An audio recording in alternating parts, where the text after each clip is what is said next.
Ok, très bien. Alors, je vais poser la question d'abord sur un mot. À quoi te fait penser simplement le mot radical? Radical. Radical. Alors là, je suis pas trop grammaire, donc je sais pas. Radical, c'est quelque chose qui vient d'un coup, quelque chose où on n'a pas trop le temps de réfléchir dessus. Quelque chose qui peut être contraignant, on va dire. Quelque chose qui est radical, ça peut être contraignant. Ouais. Pour moi, quelque chose qui est radical, c'est quelque chose qui est bien précis. Enfin, par exemple, quelqu'un qui a un avis radical, c'est quelqu'un qui a un avis bien précis sur quelque chose. Et c'est fermé, un peu. Ça me fait penser à quelque chose d'extrême, quelque chose qui est vraiment poussé, une idée, une idéologie. Pour moi, le mot radical, c'est une extrémité. Si on met tout le monde dans le même sac et paf. Rigidité. Radical. Pour moi, radical,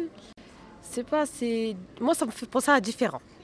Radical, pour moi, ça veut dire, je sais pas, moi, c'est rapide. Radical, y a plusieurs expressions dessus. Genre, tu peux dire radical sur une bagarre, par exemple. C'est un exemple tout bizarre, hein, une bagarre, c'est radical, ça allait très très vite. Puis voilà. Hein. Radical, ça me fait penser aux extrémistes, quoi. Non, mais ils n'arrivent pas à définir, en fait, tu sais, les gens qui sont... après, ils te mettent en radical tout de suite. Comme nous, voilà, alcoolo, képon, machin, tu vois. Puis après, ils disent, après, t'as des arabes, des machins, tu sais, ils n'arrivent pas à faire la part des choses, quoi. Voilà. Pour moi, C'est quand c'est une chose qui est directe, par exemple, c'est radical. Ouais. C'est tout, je crois. Qui est impactant surtout, c'est quelque chose... on peut, je sais pas, j'ai l'impression qu'on pourrait pas revenir en arrière. Quelque chose de radical, c'est sans retour, quoi. Et est-ce que tu penses qu'on peut avoir des convictions radicales sans les imposer aux autres? Des convictions, oui. Oui, c'est possible. On peut avoir des convictions qui sont radicales, mais personnelles, sans forcément les imposer à autres personnes. tout à fait. Ouais. Moi, je suis catholique, je n'impose pas ma religion à quelqu'un d'autre. Mais heureusement. Oui, je pense que c'est possible de garder ça pour soi, d'être dans le radical, mais sans forcément le propager vers d'autres personnes.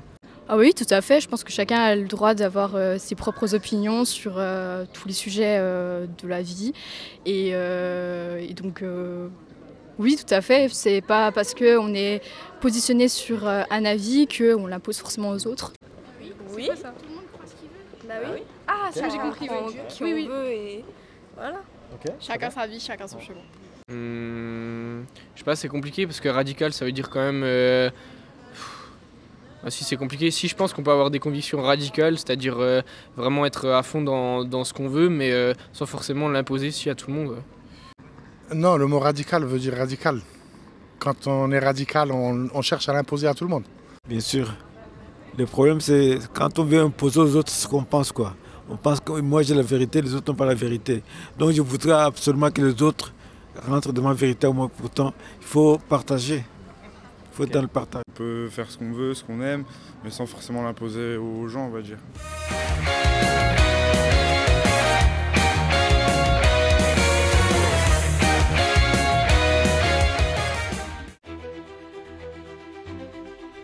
Écoutez l'histoire de ces premiers hommes qui se sont battus pour qu'aujourd'hui nous puissions adhérer librement à la foi en Christ et passer par les eaux du baptême.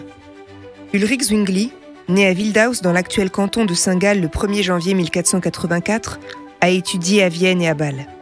Il fut curé, aumônier des armées, avant de devenir pasteur en 1519, et il fut le principal artisan de la réforme protestante à Zurich et par la suite en Suisse alémanique.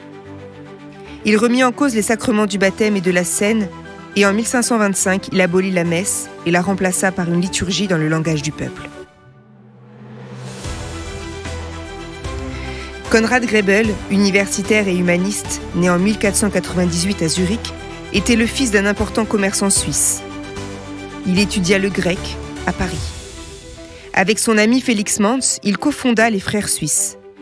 Il est encore aujourd'hui considéré comme père des anabaptistes. Félix Manz est né à Zurich entre 1498 et 1500. Il était le fils illégitime d'un chanoine. C'est à Vienne qu'il fit des études d'hébreu et de grec. Avec Konrad Grebel, son ami, il cofonda les Frères suisses. Et il est encore, également, aujourd'hui considéré comme père des anabaptistes.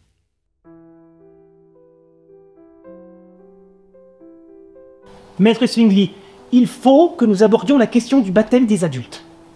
Le baptême des adultes est inutile. Il ne mérite même pas d'être appelé baptême. Nous ne sommes pas d'accord. Christ est clair. Celui qui croit et qui sera baptisé sera sauvé. Mais que voulez-vous me dire? Mais maître, vous nous l'avez dit vous-même. Rien dans la parole ne prouve ou ne démontre l'utilité du baptême des enfants. Un enfant peut-il croire par lui-même? Peut-il adhérer à la parole de Dieu? Non. Alors pourquoi baptiser nos petits? Moi, je veux prouver publiquement mon adhérence à Christ en demandant le baptême. Vous vous égarez. Nous avons déjà tellement fait. Un tel discours nous mènerait à une persécution de la part de nos semblables, à coup sûr. Nous sommes conscients que la persécution viendra. La menace est réelle, mais la parole de Dieu est claire. Qui devons-nous suivre? Dieu ou l'Église? Seul Dieu pourra vous délivrer de votre folie. À partir de ce moment-là, nos chemins se séparent. À partir de ce jour, Ulrich Zwingli s'opposa à Félix et Conrad qu'il considérait jusqu'alors comme ses fils. En janvier 1525, le Grand Conseil interdit à ceux qui rejetaient le baptême des enfants de se réunir sous peine de bannissement. Georges Blaurock est né en 1491 à Bonaduz, dans la Confédération suisse. Il servit comme prêtre de l'Église catholique romaine jusqu'à sa conversion à l'anabaptisme évangélique. Après être allé voir Zwingli, il cherchait à rencontrer Félix Manz et Conrad Grebel, car il voulait entendre ce qu'ils avaient à dire sur le baptême des adultes. Sur sa route, on lui indiqua où les trouver. J'ai du mal à accepter que Zwingli soit parti. Pourtant, c'est la réalité. Je ne sais pas ce que l'avenir nous réserve. Tu as peur, Conrad? Oui, moi aussi. Excusez-moi. Êtes-vous ceux qui sont habités par le zèle de Dieu? On m'a parlé de vous. Assieds-toi. Es-tu celui qu'on appelle l'homme en bleu? C'est moi, parce que je porte un habit bleu. Nous te prions de partager les paroles que tu as à nous dire. Eh bien voilà, je suis allé voir Zwingli. Et nous ne sommes pas tombés d'accord. C'est un homme dur. Je cherche des hommes qui partagent le même zèle pour Dieu que moi. Est-ce que vous ressentez cette chose? Êtes-vous de cela? Tu as trouvé des frères. Les trois hommes discutèrent de longues heures et se trouvèrent entièrement d'accord entre eux. L'homme doit recevoir la vraie foi, manifestée dans la charité, à partir de la parole de Dieu et de sa prédication, et recevoir le véritable baptême chrétien sur confession de la foi, dans la communion avec Dieu qui vient d'une bonne conscience, et dans l'intention de servir désormais Dieu par une vie sainte et chrétienne en toute piété, et de demeurer ferme jusqu'à la fin dans les tribulations. Le 21 janvier 1525, les trois hommes se retrouvent en cachette. En effet, le mouvement de réforme qu'ils menaient soulevait la colère de l'Église catholique. Quiconque était surpris en train de protester contre l'Église était arrêté. Mes amis, j'ai un lourd fardeau sur mon cœur. Nous l'avons aussi, Georges. Sentez-vous ce danger qui nous guette? Partout. Mais pourtant, mon envie d'appartenir à Dieu et de me faire baptiser est de plus en plus forte. Nous devons tenir ferme. Nous devons tenir ferme. Si notre fidélité nous conduit à la mort, qu'il en soit ainsi. Conrad, mon ami, baptise-moi. Oui.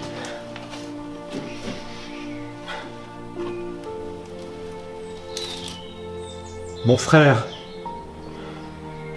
sur profession de ta foi, je te baptise au nom du Père, du Fils et du Saint-Esprit. Amen. Baptise-moi à mon tour, Abraham. Mon frère, sur profession de ta foi, je te baptise au nom du Père, du Fils et du Saint-Esprit. Je suis à toi, Seigneur. Félix, mon ami, baptise-moi également.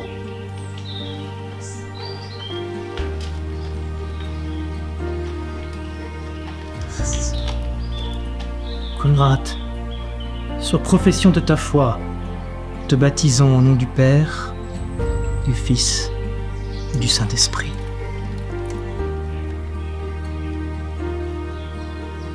Tour à tour, ils se donnèrent le baptême. Ils furent ce jour-là les premiers hommes à avoir reçu le vrai baptême chrétien malgré l'angoisse et l'inquiétude qui les habitaient. Ah, ici, ils sont là. Fuyons.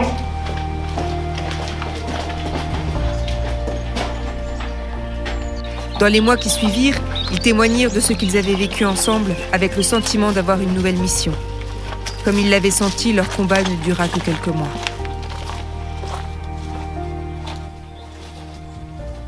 Félix Manz fut noyé à Zurich en 1527 à cause de la vraie foi et du baptême. Il témoigna fermement dans son corps et par sa vie qu'il était dans la vérité. Il fut le premier martyr du mouvement anabaptiste. Conrad Grebel fut arrêté et emprisonné en 1525. C'est durant ce séjour en prison qu'il prépara la défense de la position anabaptiste sur la question du baptême.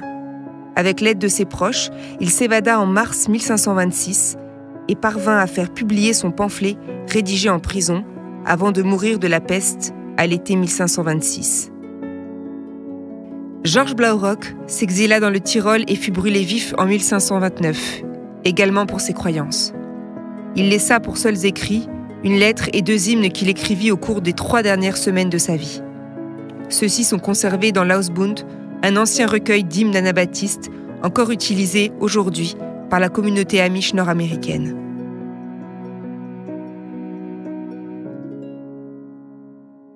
Ulrich Zwingli, quant à lui, se mit là-dessus à écrire et à prêcher sans cesse que le baptême des croyants et des adultes était mauvais et ne devait pas être toléré. Ceci était contraire à ce qu'il avait d'abord confessé et écrit.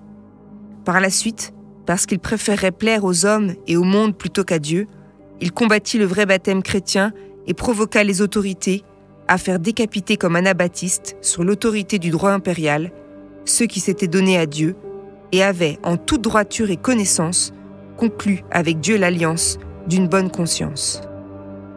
Le courage et la foi de Félix, Conrad et Georges ouvrit la voie à d'autres qui moururent pour leur foi et leur volonté de manifester leur adhésion au Christ. Ce n'est qu'en 1648, avec le traité de Westphalie, que la persécution contre les anabaptistes prit fin.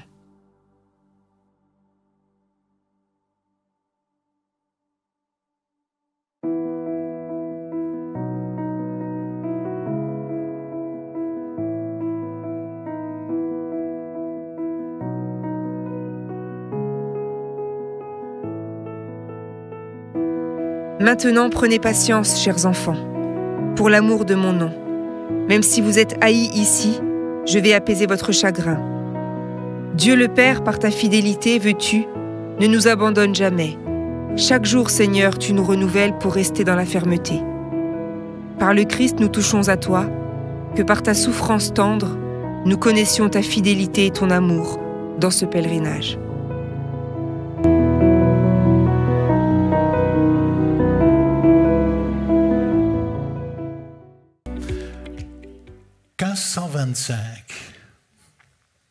Ça en fait des générations, n'est-ce pas? Vous estimez à combien de générations?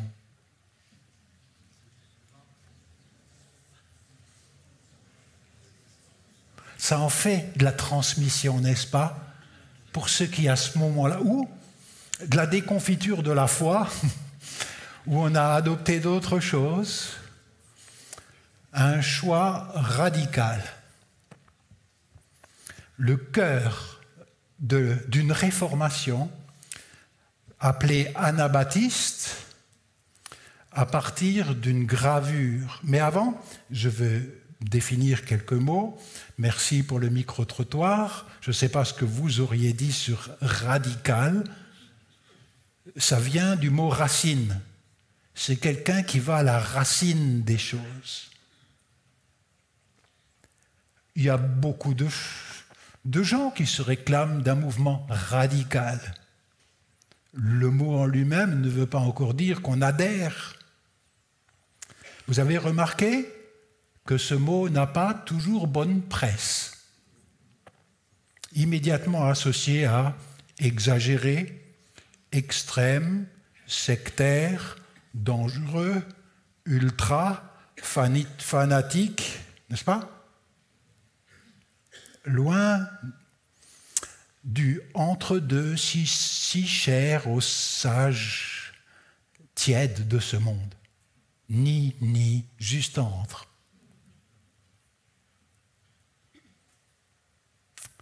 Je ne sais pas ce que vous voudriez être radicalement, vous, dans votre vie.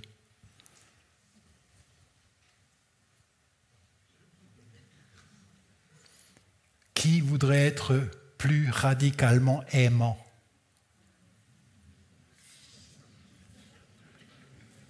Il n'y a pas de limite là. Hein? Qui aimerait être plus radicalement intolérant?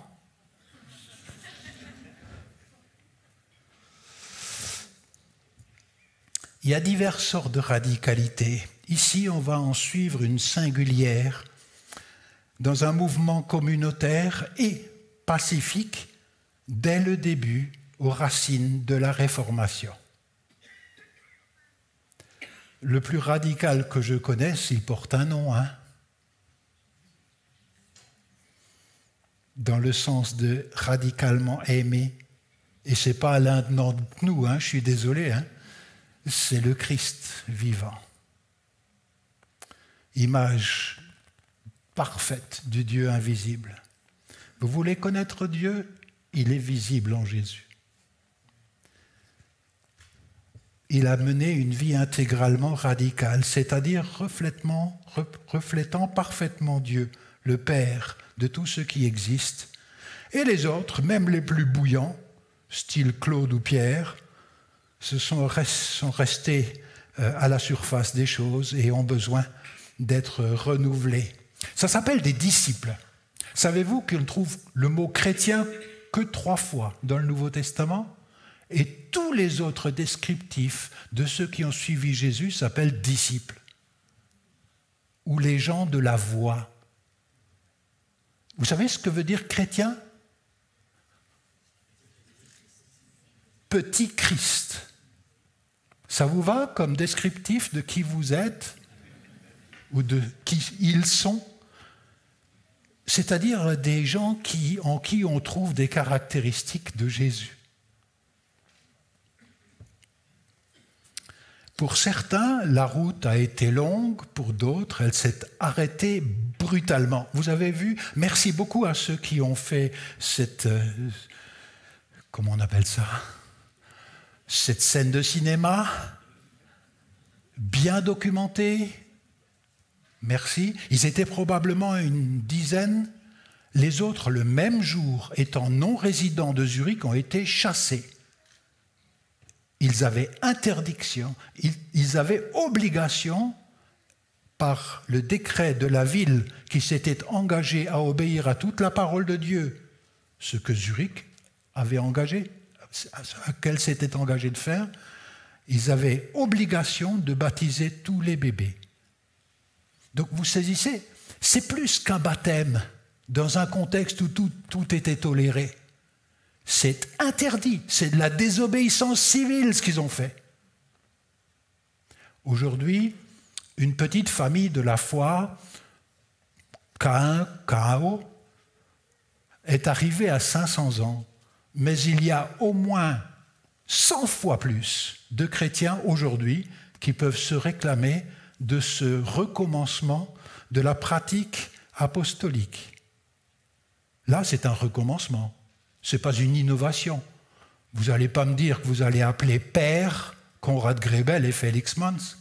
Un père, c'est celui qui est la source de la vie. Hein. Eux, ils ne sont pas source de la vie. Hein. Je ne sais pas si vous êtes d'accord. Ne vous faites pas appeler père. Car il y a un seul qui est votre père, c'est votre Père qui est dans les cieux. C'est quand même pas moi qui ai inventé dans nos évangiles cette parole du Christ que l'on retrouve dans l'Évangile selon Marc, chapitre 8, verset 34. « Qui veut me suivre ?» Ça, c'est un disciple qui suit. « Qui veut me suivre ?» renonce à être le nombril du monde. Non, ce n'est pas marqué comme ça. Renonce à lui-même. C'est-à-dire il a un moi autrement constitué. Qu'il se charge de sa croix aujourd'hui aussi. Je ne sais plus trop ce que c'est, se charger de la croix. C'est une tragique possibilité de quelqu'un qui déplaît à un ordre politique à un moment donné. C'est ça la croix. Non ? C'est quelqu'un dont on stoppe le ministère parce qu'il dérange. Qu'il renonce à lui-même, à son programme de vie égoïste, pareil, qu'il se charge de sa croix, de cette éventualité, et qu'il me suive, dit le Christ. Je crois que c'est important de se souvenir de ceci quand on va continuer. Alors hier, mon frère d'1 an plus âgé que moi, Robert, nous a dit que cet anabaptisme naît dans un grand mouvement de retour à la source, à une source plus pure, par rapport à une tradition qui est un mélange de sources. Dans cette tradition, il y a toutes sortes de choses, mais quand on revient au Christ, on revient au commandement explicite de Jésus. Nous venons d'adorer Jésus, mais adorer Jésus sans le suivre, c'est une hérésie.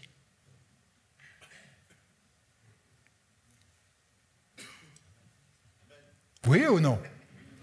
Il est sauveur et il se présente comme sauveur en même temps qu'il se présente comme Seigneur, et il se présente comme Seigneur en même temps qu'il se présente comme sauveur. Et vous faites le mix des deux, ça donne un libérateur. Libéré de quoi? De notre centrisme sur soi égoïste et méchant. Ce qui fait que quand on est délivré, on est capable de confronter en faisant le bien. C'est ça la transformation que veut Jésus. Jésus veut plus qu'un tas de pardonnés. Au travers du pardon, il veut des gens transformés à son image. Et il a du boulot avec nous, non? Enfin, avec moi, c'est pas fini. Ça s'appelle disciples. Ce pas des impeccables, mais ils sont tout entiers dans les gens d'une chose. Alors je vous propose d'aimer Jésus et son règne, plutôt que Jésus tout seul. D'aimer Jésus et son règne, et son projet. C'est quoi son projet? De faire de la récup avec des gens comme vous et moi, et puis Konrad Grebel et Félix Manz. Et la récup, c'est prendre une vieille chose pour en faire une nouvelle. D'accord? Vu comme ça, on comprend autrement. Aujourd'hui, des millions de gens se réclament de quelque chose qui a recommencé en 1525, ce jour-là. Robert a aussi dit qu'il y avait ici un réformateur qui s'appelle Guillaume Farret, mais qu'en même temps que lui, il y avait un monsieur Schweitzer, montbéliardais curé, qui s'est tourné vers l'anabaptisme et qui, en même temps que le réformateur Farel, a été chassé de Montbéliard, à tel point qu'un autre réformateur humaniste qui s'appelle Érasme écrivait dans une lettre latine « Je ne sais pas ce qu'il faut à Montpellicard », c'était le Montpellicard, c'est vous, mais je soupçonne qu'ils ont en tête une nouvelle forme de démocratie. Mais on n'était pas en démocratie à cette époque-là, on était en quoi? En féodalité, hein? Vous vous souvenez? Non, vous ne vous souvenez pas. Nous, on a tellement l'habitude de où on en est aujourd'hui qu'on oublie les jeunes, ou plus les anciens jeunes, qui nous ont précédés et qui ont mené, comment dire, un combat de foi pour que nous jouissions aujourd'hui de la liberté de culte. On ne se rend plus compte. On ne se rend plus compte de ce qu'ont semé des gens qui nous ont précédés. Le dernier mis à mort pour l'anabaptisme était Klaus Klinger, 1622, à Zimmerbach, en Alsace, près de Colmar. Et un grand mouvement d'arrivée à Montbéliard de ces anabaptistes est arrivé après la guerre de 30 ans, où il y avait de grands massacres, et les villages étaient parfois réduits à néant, il fallait redéfricher, et c'est là que un des princes de Wurtemberg, protestant, a massivement accueilli ici des anabaptistes de Suisse et de gens chassés du royaume de France en 1712. Et donc ils sont arrivés ici à peu près entre 1690 et 1712. Je crois que c'est important de nous en souvenir. On a aussi bien retenu que s'il n'y avait pas eu des réveils, et certainement successifs, mais aussi les réveils de 1900 à peu près, nos communautés auraient été bien plus moribondes. Comment dire? La vie, ça s'entretient, sinon ça meurt. C'est vrai pour tout ce qui vit.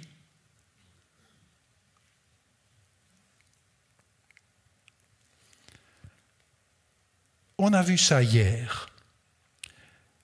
Je vous lis quelque chose d'un interrogatoire de 1709. Ça fait loin en arrière, on arrivera à nous tout à l'heure. Voilà que des gens arrivent en Bourgogne, et ne pouvant pas s'implanter en Bourgogne, ce type d'anabaptistes viennent à Montbéliard. Ils sont interrogés et voici ce qu'ils disent.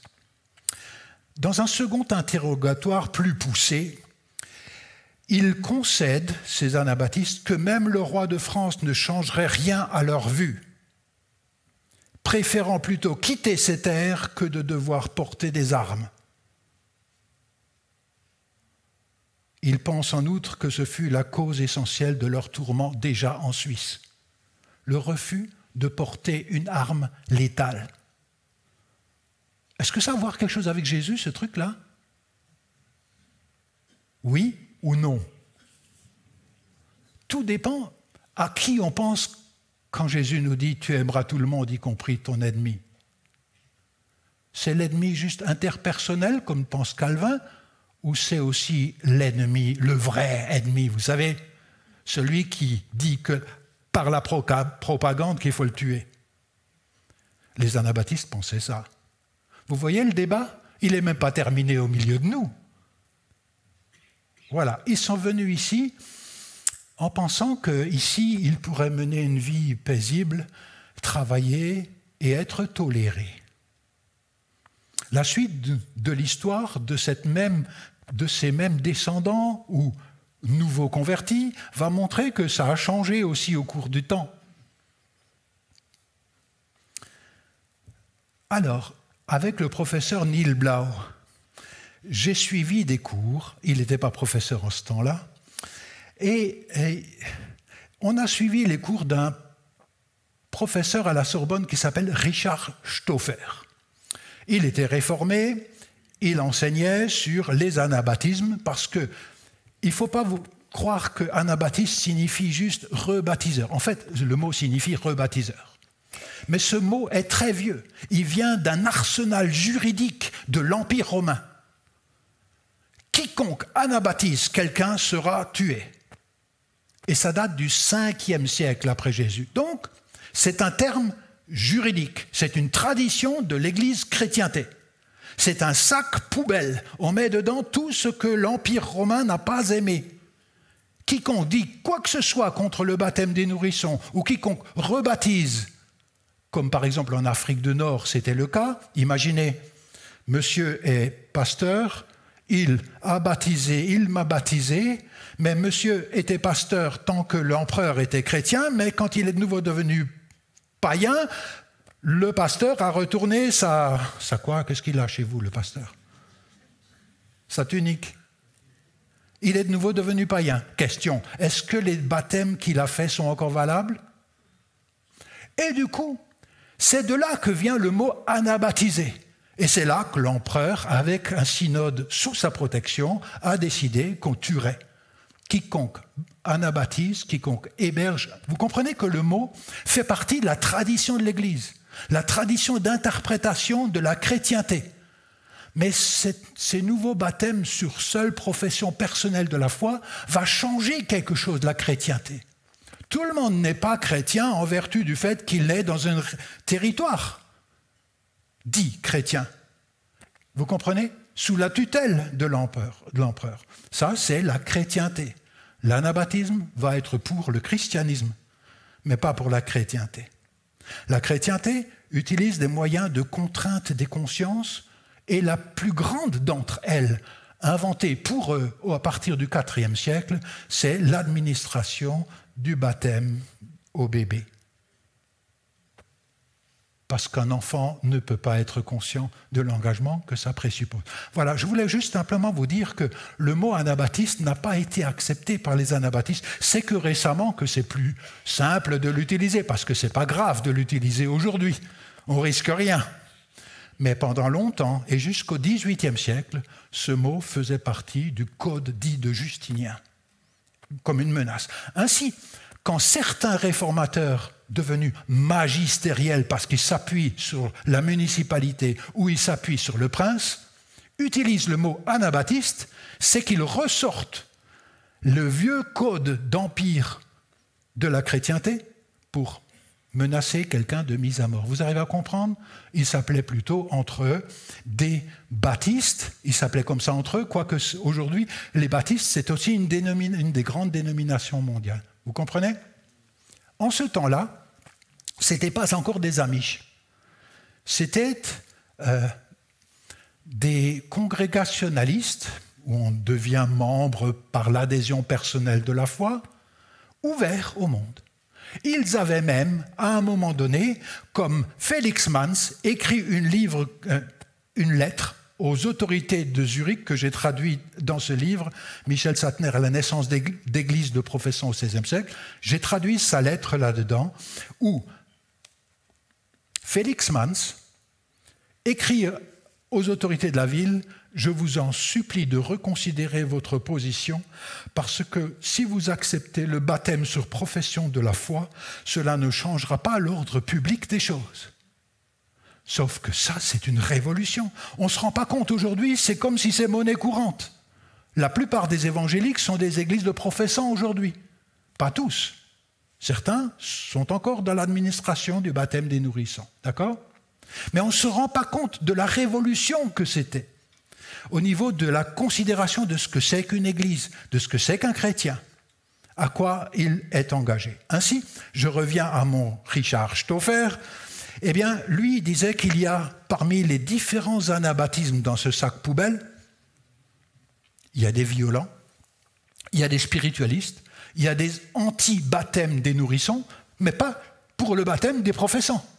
Il y a tout ça là-dedans, et il a dit qu'il n'y a qu'une seule forme de réforme radicale, et il a utilisé le mot, en disant qu'il y a 4 critères pour la radicalité. Le premier, c'est il ne laisse pas l'État dicter ce qui doit être fait en matière religieuse. Séparation des pouvoirs, d'accord? Et pas non plus l'inverse. Il ne laisse pas l'Église dicter ce que doit faire l'État. Liberté de conscience. La deuxième chose, c'est l'Église du Nouveau Testament des apôtres doit être restituée. On va s'attacher au commandement clair du Christ et pas à ce que toute la tradition d'interprétation en a nécessairement fait. Il peut y avoir des bonnes choses dans cette tradition, il y a des choses qui sont antagonistes par rapport à ce que le Christ a clairement annoncé. Vous connaissez des ordres, vous fréquentez assez les évangiles et Jésus pour me donner au moins 5 ordres clairs de Jésus?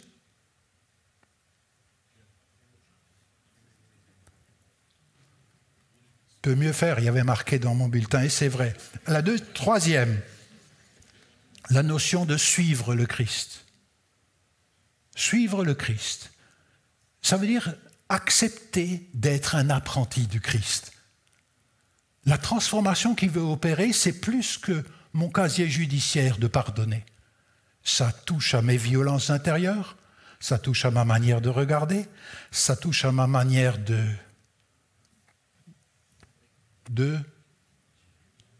d'amasser. Vous n'avez pas des fois les doigts crochus, vous? Si. Tout ça, le Christ veut le toucher.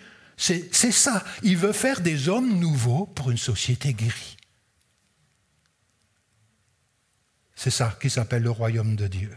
Et enfin, il pensait que dans ce type d'église, tous ceux qui s'engagent à suivre le Christ deviennent des sacrificateurs.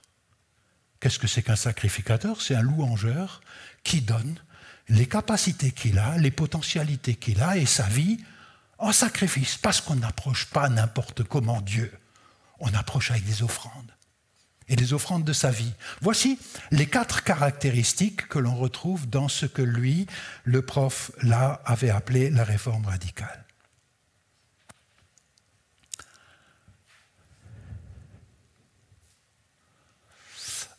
Voici une image qui a été montrée hier. Félix Mans, dans cette gravure ici, qui vient de l'histoire de la réforme zurichoise, c'est des années de 1605, une peinture. Vous voyez, là on attrape les poissons, là où il y a le filet vers le haut, et le courant vient vers ici, et Félix Mans est attaché là, entravé, et on le baptise une 3e fois, enfin une 2e fois, ça dépend comment vous voyez la chose. Vous voyez qu'à l'intérieur du protestantisme, il y a un grand débat. Qu'est-ce que font les églises quand elles ont le pouvoir? Quand on n'a pas le pouvoir et qu'on est minoritaire, c'est une chose. Mais quand on a le pouvoir, qu'est-ce qu'on fait? Et ça, c'est tout le débat qui se trouve à l'intérieur. Ici, Mans est mis à mort le 5 janvier 1527, il devait avoir 28-29 ans. Vous avez quel âge? 35-23, hein, entre deux. Et voilà, ce sont des jeunes. Jésus était aussi relativement jeune, non? Quand il a donné sa vie. Alors, je pense que c'est important ici de réaliser que c'est une révolution dans la définition même de l'Église, où personne n'est de trop, personne n'est un numéro. On n'assiste pas au culte dans ces églises-là, on participe au culte avec le tout de la vie. Je ne sais pas si vous êtes d'accord avec ça. Ouais. C'est pas les mêmes choses, hein. Personne n'est trop. Et je vous lis une chronique ancienne. Nous avons 2 chroniques de ce qui s'est passé au premier baptême que j'ai reproduit dans cet annuaire de souvenance anabaptiste de cette année. Ça vient de sortir. Et vous trouverez également la bande dessinée de la vie de Félix Mans, et avec des explications derrière, remarquable bande dessinée. Allez dévaster la vente là-bas. Et vous avez les écrits anciens zurichois de traduits ici, bien illustrés, je vous le recommande. Voici ce que dit cette chronique, ces 2 chroniques. Une qu'on a trouvée en Allemagne, quelqu'un qui a dit « Mais qu'est-ce qui s'est passé à Zurich ?» Et on a une lettre. Et une autre qu'un chroniste d'une communauté anabaptiste du Tyrol avait conservé. Ça fait 500 ans qu'ils ont conservé ça. Voici ce qu'il dit. 2 d'entre eux, donc, Conrad et Félix, reconnaissaient dans le Seigneur qu'il fallait et que l'on devait être baptisé correctement selon l'ordonnance chrétienne et l'institution du Seigneur. Parce que Christ lui-même a dit « Celui qui croit et sera baptisé sera sauvé ». Marc 16, 16. Mais Ulrich Zwingli, écoutez ça, voici leur interprétation, une interprétation anabaptiste du refus de Zwingli, qui avait enseigné que sans la foi, le baptême ne vaut rien. C'est comme si on lavait un cochon, disait-il, hein? Sans la foi. Et il s'est rétracté de ça. Et voici ce que dit l'anabaptiste. Mais Ulrich Zwingli, qui redoutait la croix du Christ, l'ignominie et la persécution, ne voulut pas de cela et prétendit que pareil enseignement susciterait des troubles. Le mot trouble et sédition est très souvent associé à anabaptiste. Suite. Mais les 2 autres, Conrad et Félix, dirent que cela n'autorisait pas à mettre de côté l'ordre clair de Dieu et de son ordonnance. Laissez le baptême libre. Priez pour les enfants, bénir Dieu pour les enfants, les éduquer dans la foi, c'est une chose que nous avons en commun avec ceux qui baptisent les nourrissons. Et je l'espère. Et je le souhaite. Mais laisser le baptême libre, que cela ne produirait pas de trouble. C'est ce qu'il dit explicitement dans la lettre aux autorités de Zurich. Félix Mans dit ceci. À la fin 1524, de sa prison, il écrit « Je vous en prie de reconsidérer les choses, examinez les Écritures et la législation civile et publique ne sera ni affaiblie ni améliorée par le baptême. » C'est ce qu'il dit. Mais ça, c'est tellement révolutionnaire. J'ai essayé de vous le dire. Les autorités refusent la requête et obligent la population à se faire baptiser, à baptiser tous les nourrissons, comme je vous l'ai dit. Voici une des définitions du baptême que l'anabaptisme a donnée, notamment à Schleitheim. Et écoutez bien la manière de dire la chose. Le baptême doit être donné à tous ceux qui sont enseignés concernant la repentance et le changement de vie, et qui croient en vérité que leurs péchés ont été ôtés par le Christ, et à tous ceux qui désirent être ensevelis avec le Christ dans la mort pour qu'ils puissent ressusciter avec lui. Écoutez bien, vous vous souvenez, ce mouvement ensevelissement, résurrection avec une nouvelle vie identifiée au Christ. Des fois, j'ai l'impression d'assister à des baptêmes et quand j'écoute le témoignage, il n'y a même pas une référence à Jésus-Christ. Alors je tremble un petit peu, je me dis, c'est quel rite qu'on leur donne là? Il faut que ce soit clair, cette histoire du Christ et de son royaume. Si ce n'est pas clair, il vaut mieux pas baptiser. Et tant pis, ce n'est pas grave d'être minoritaire. Ce qui est grave, c'est de ne pas être attaché de tout cœur dans le Christ et son royaume. C'est à lui qu'un jour nous rendrons compte. Maintenant, j'en arrive à ouvrir le capot de la Peugeot, pas une Peugeot, à ouvrir le capot de la voiture. L'extérieur, on le connaît. Le capot intérieur, et pour cela, je vais commenter plutôt une gravure que j'ai pu dénicher. Et c'est là-dedans que l'on va retrouver ce qui fait la force d'un christianisme vivant. Vous allez voir, c'est surprenant. C'est l'apôtre Paul qui disait à son collègue Timothée, il lui disait dans 2 Timothée 3,5, « Il reste attaché aux pratiques extérieures de la religion. » Ça peut même se faire en manière évangélique, ça, hein, vous savez. Mais en réalité, ils ne voudront rien savoir de ce qui en fait la force. Vous comprenez? Comment dire? La première génération vit quelque chose de profond, d'intérieur avec le Christ vivant. Et la deuxième regarde comment on fait pour imiter cette vie intérieure vivante. Mais ce n'est plus la même chose. Il faut que la deuxième génération vive elle-même quelque chose de profond. C'est ça qui est extraordinaire. Se laisser rejoindre par le Christ vivant, parce qu'on peut imiter toutes les formes de piété que vous voulez, la plus charismatique aussi. Vous croyez ça? Et du coup, déjà, le tonus de la vie spirituelle de l'Église dégringole. Et je crois que c'est important de bien le regarder. Les rites, la gravure strasbourgeoise que je vais vous montrer maintenant, elle date de 1529. 1529. J'ai même ici un pointeur, je vous montre simplement où on peut trouver la chose. Vous voyez ici? Vous avez des bons yeux? Waouh, jusqu'à derrière.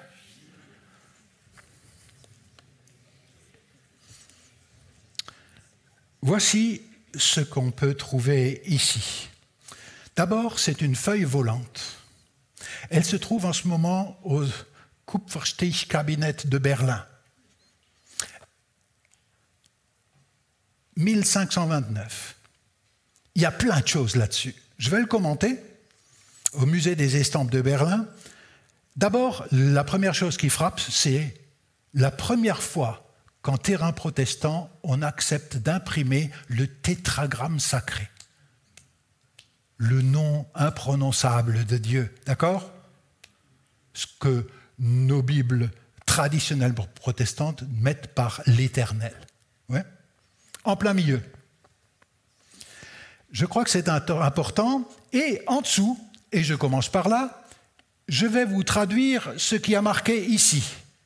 Ici, il y a Gott, c'est Dieu, et ici, il y a le médiateur Emmanuel. Écoutez bien, traduction. Le médiateur Emmanuel. Puisque tu voudrais être chez moi, dit Dieu. C'est vrai, puisque tu voudrais être dans ma maison. Habiter, entrer et sortir de mon palais, dit Dieu. Pour cela, une seule chose peut être utile. Tu la trouveras dans le Christ et nulle part ailleurs. Notamment, toi aussi, tu dois porter ta croix et ne jamais avoir honte de porter mon nom. C'est radical. Hein? C'est vraiment radical. Et ne jamais avoir honte de porter mon nom, mon empreinte. Car qui ne souffre pas ici avec le Christ, je le certifie qu'il reste dehors. C'est un peu polémique, hein? L'artiste qui a fait ça, il a ses raisons. Je vais en parler courtement. Son ami est figuré ici. Voici ce qu'il est arrivé de quelqu'un qui, le même jour des baptêmes à Zurich, a été expulsé comme étant non citoyen de la ville de Zurich. Il s'appelait Louis Hetzer. Le voici. Vous voyez quelque chose, vous? Bon, je vais le commenter petit à petit. Et puis, je vais vous prendre par la main. Il est de Turgovie, lui aussi est suisse. Il naît vers 1500, pas loin de Saint-Gall, et il se joint aux efforts réformateurs Retour à la parole de Dieu, de Zwingli et d'autres. Et son mot d'ordre, c'est « Oh Dieu, libère les captifs ». Il rejoint le groupe d'études bibliques avec Félix Mans en 1524, en compagnie desquels il contribue au début de l'anabaptisme. Et il est expulsé à Zurich comme non-résident, et le même jour que le baptême sur profession personnelle de la foi, et il mène une vie itinérante, et il publie ici et là, à Strasbourg, des documents. Mais il est un spécialiste de l'hébreu ancien. Et il traduit, la première fois, dans les Bibles de Luther, les prophètes de l'Ancien Testament en langue vernaculaire, en langue commune. Il est traducteur. Il en a deux anabaptistes qui étaient des érudits dans la traduction de textes. C'était Jean Denk et Louis Hetzer. C'est certainement pour cela qu'il a refusé de mettre une toute autre image de quoi que ce soit de Dieu et qu'il a mis le tétragramme sacré. Au centre de sa foi, il y a Dieu. Si vous mettez Jésus, vous risquez de ne pas bien comprendre qu'il est le créateur du monde. Si vous mettez Dieu, vous arrivez à comprendre en quoi le médiateur Jésus est capital et important. Il est mis à mort, lui, à Constance par décapitation, ce qui est également représenté ici. Voici ce commentaire de la couronne que je vais essayer de faire. Je reviens un petit peu en arrière et je commente de haut en bas ce que vous pouvez voir et j'ai pensé que ça pouvait vous intéresser. D'abord, tétragramme sacré. Vous savez, la première fois que ce nom a été révélé, c'est un dérivé du verbe être. Celui qui est toujours, il est l'Éternel. Hein. Ou celui qui est fidèle, celui qui est toujours est fidèle à qui il est. D'accord ? Il s'est révélé à Moïse lors de l'épisode du buisson ardent où Moïse hésitait à confronter Pharaon. Et c'est là que Dieu lui met la carte d'identité devant le nez en disant « Voici mon nom ». Autrement dit, mon nom, il est plus grand que celui que tu crains, Pharaon. Vous saisissez la polémique ? C'est utilitaire, cette révélation du nom. Ne crains pas ce que tu vas souffrir, parce que celui qui est avec toi est plus fort que celui qui est dans le monde. Vous retrouvez tout ceci dans le Nouveau Testament. L'hésitation de Moïse de confronter Pharaon, et il reçoit comme réponse « Je suis avec toi, toujours. Je suis avec toi, toujours. » Le réformateur de Strasbourg, quand il lit « Je suis », il a pensé que c'est le nom de Jésus. Et « Je suis », c'est Jésus. Et c'est ce que nous pensons aussi. Hein. Sauf qu'ici, c'est très important. La deuxième chose qui frappe, c'est ceci. Vous avez vu ce grand truc-là? Chez vous, ça rappelle quoi?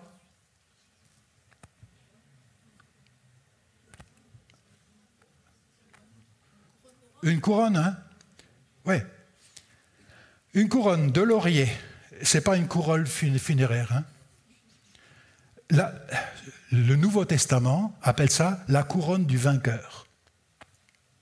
Celle promise par le Christ aux croyants qui tiennent ferme dans la tentation, Jacques 1, 12, appelée également la couronne de gloire, promise lorsque le paraîtra le chef des bergers, c'est-à-dire le Christ. Ça, c'est l'épître de Pierre.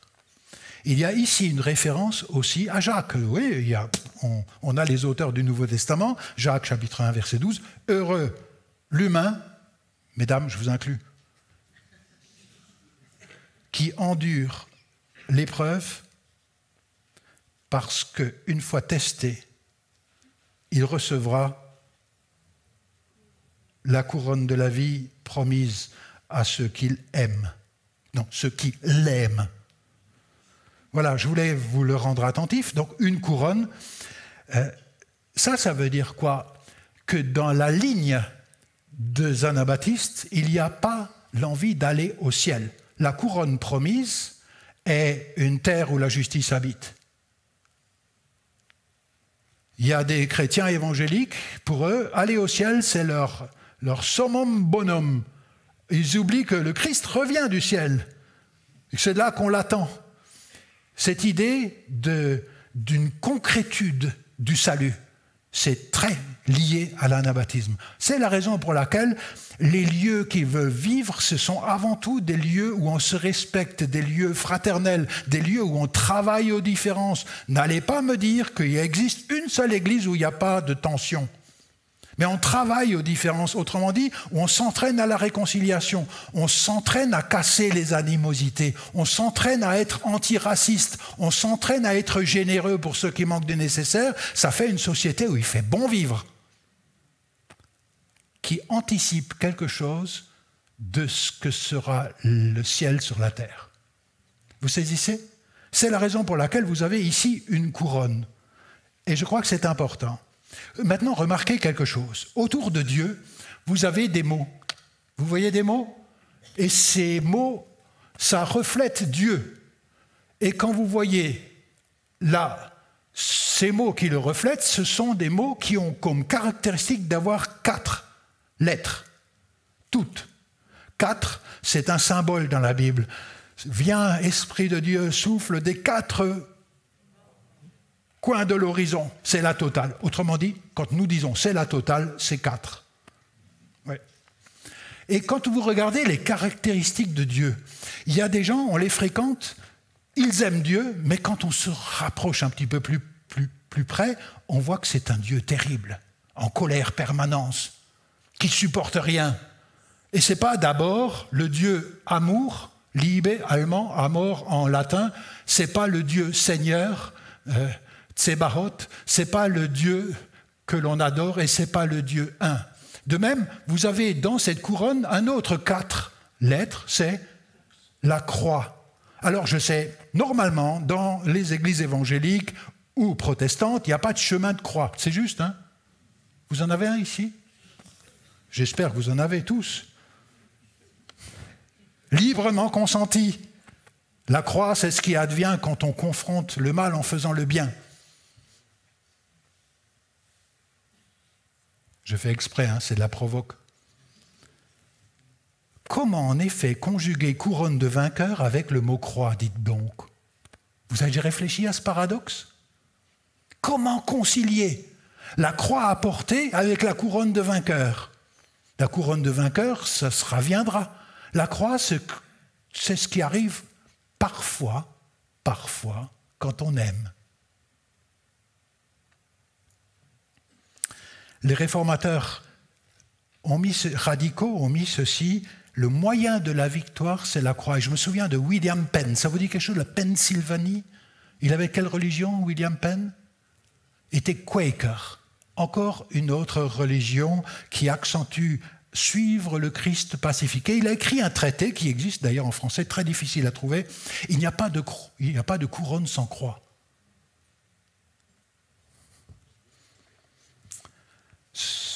Je crois que c'est important. Pour désigner ceux de Jésus, nous avons le mot disciple qui signifie apprenti de Jésus ou les petits Christ. Et c'est à Antioche en Syrie, remarquez bien, en Syrie et pas à Jérusalem, que les disciples de Jésus pour la première fois sont appelés petits Christ. Acte 11, verset 26. Qu'ils soient désignés ainsi signifie que le descriptif choisi allait au-delà de l'appartenance ethnique. Il y avait des Juifs, il y avait des Syriens, il y avait des Grecs, il y avait des Perses. C'est de là qu'ils se rendirent en divers coins de l'horizon. Et ce que nous avons dans le Nouveau Testament, c'est qu'une seule direction vers Rome. Mais sinon, ils sont allés vers la Perse, il y en a qui sont allés vers l'Afrique déjà très, très tôt. Donc, la suivance du Christ. Maintenant, je n'ai pas fini. Et puis, je vous fais encore un petit commentaire. Vous avez encore un petit peu d'attention ? Regardez, au bas du tableau. Au bas du tableau, vous avez ici un monsieur qui est sur un pupitre. Ça s'appelle comment? Une chaire. C'est une drôle de nom, ce truc. Hein. Ouais. Vous avez une chaire et vous avez un prédicateur qui prêche la parole de Dieu. Ouais, c'est déjà pas mal, hein? Et vous avez une date. Et vous avez des gens qui écoutent. C'est une bonne chose, une mauvaise chose? Zwingli appelait l'église Kirchhören. Ça veut dire un lieu où on entend la parole de Dieu. C'est une bonne chose, non? Qu'elle retentisse dans toutes nos communautés, la parole claire du Christ. Bon, on est là.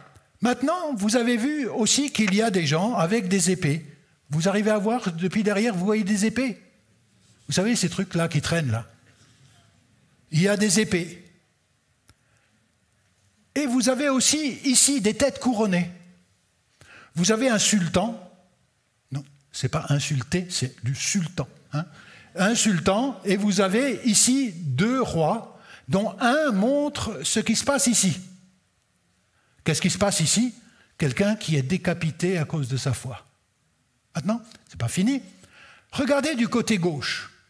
Vous avez un coin de forêt, ça vous dirait que la région de Montbéliard, mais c'est la région de Strasbourg, où les anabaptistes, étant persona non grata, ne pouvaient plus se réunir à partir de 1527, intramuros. Il fallait qu'ils aillent dans la forêt d'Eckpolsheim ou bien dans ces endroits-là où ils pouvaient être jusqu'à 300 personnes. Et là, qu'est-ce qu'on voit? Un monsieur habillé de haillons, quasiment, qui rappelle Jean le Baptiste. Et qu'est-ce qu'il fait? Il baptise quelqu'un qui a une sorte de tête de Christ, mais je ne suis pas sûr de l'interprétation. Il y a ici l'annonce de la parole de Dieu et ici un baptême. Mais ce n'est pas tout. Vous avez ensuite des gens qui hésitent vraiment. Quel est le sujet de ma soirée, là? Un choix radical. Regardez, il y a un choix radical à faire. Parce qu'il y a un autre chemin. On le voit à peine. En ce temps-là, en 1529, parce qu'il y avait une invasion de Rome et un saccage de Rome et du Vatican en 1527, en 1529, on reconstruisait à grands frais, grâce à l'argent dit des indulgences,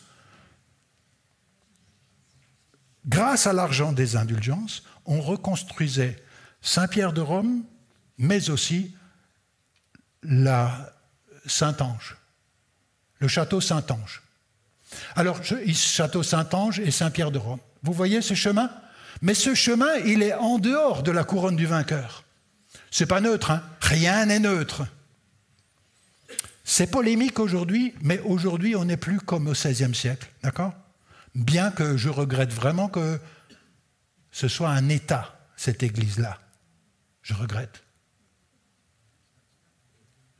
Mais voilà, je vous le dis simplement, maman étant catholique, elle est auprès du Seigneur et je me réjouis de la retrouver un jour. Et je suis sûr qu'elle loue le Seigneur en même temps que nous, là, en même temps.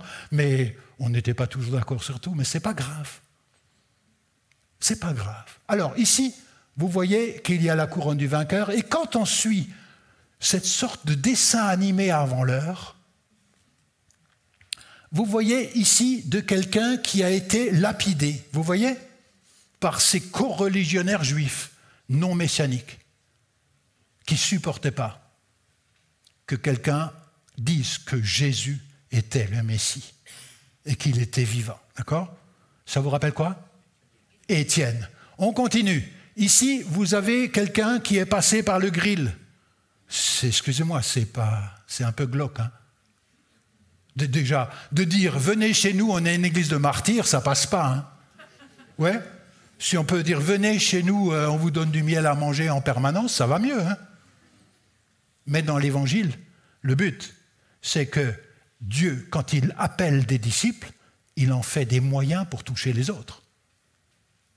Vous saisissez? C'est plus qu'un tas de sauvés, c'est plus qu'un tas de jouisseurs. C'est un tas de disciples, je veux dire, des gens qui travaillent sur la réalité de qui ils sont et de leurs relations. Alors on continue. Ici, c'est l'Épître aux Hébreux. Ça vous dit quelque chose?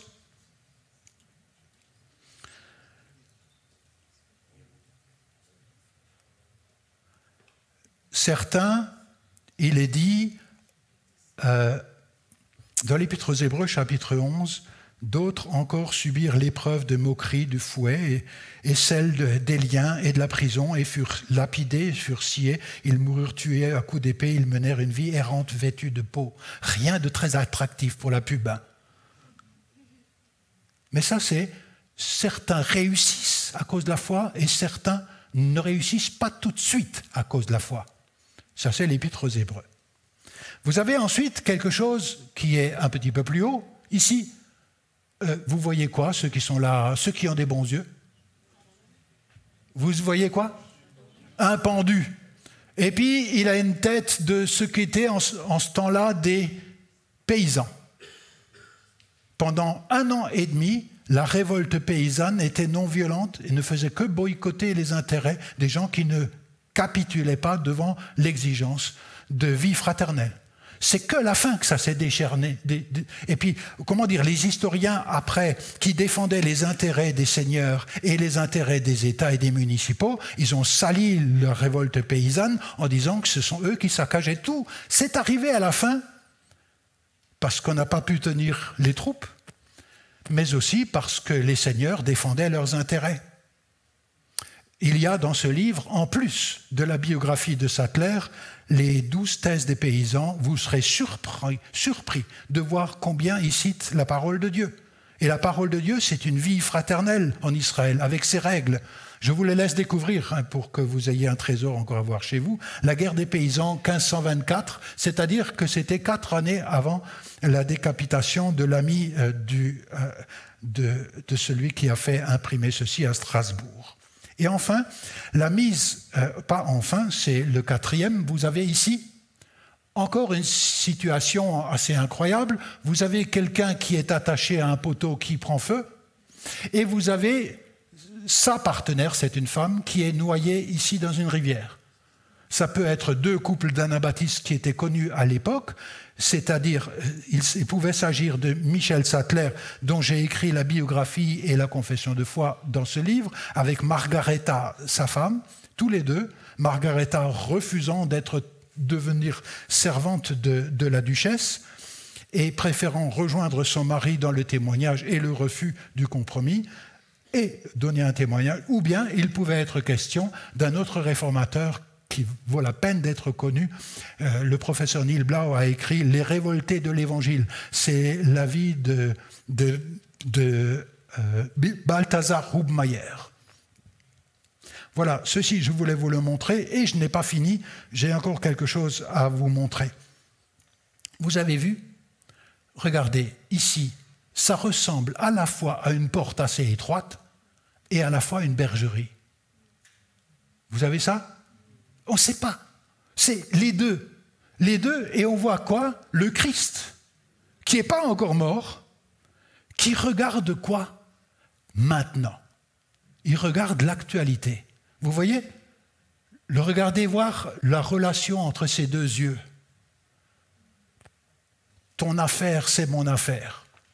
Et l'anabaptisme, c'est beaucoup ça. ton affaire, Seigneur, c'est mon affaire. Je m'identifie, je suis mort à mon péché pour vivre, pour confronter le mal en faisant le bien. Est-ce que vous êtes d'accord que ça résume bien la vie du Christ? Confronter le mal en faisant le bien? Et même l'apôtre Paul nous dit que c'est ce qu'il faut qu'on pratique. Et si vous êtes comme moi, vous avez besoin d'entraînement, non? Voilà, alors bienvenue à bord. Je n'ai pas tout à fait fini. Ce regard, ne l'oubliez pas. Il regarde la situation. Je suis avec vous tous les jours. Tout pouvoir m'a été donné dans le ciel et sur la terre. Faites des disciples de toutes les nations. Vous arrivez à comprendre le message extraordinaire qui se trouve là-dedans? On a vu en bas, on a vu ce qui se trouve au-dessus, et maintenant, ça, on ne l'a pas commenté. Et ce qui se trouve là-haut, a un rapport avec ce qui se passe ici. Tous ces gens, ils peuvent se dire, mais à quoi bon, Seigneur? À quoi ça sert tout ça? Est-ce qu'on ne pourrait pas juste éviter le mal sans faire trop de bien? Ou sans trop confronter le mal? Vous comprenez? Ah, Seigneur, à quoi bon? Et ça, c'est au cœur même de la vie de disciple. Le Ludwig Hetzer, c'est l'actualité. Et l'imprimeur et le graveur, ici, c'était leur ami. C'est la raison pour laquelle ils ont sorti ceci. C'est très individuel, il manque la communauté là-dedans. Mais la communauté de gens qui sont concernés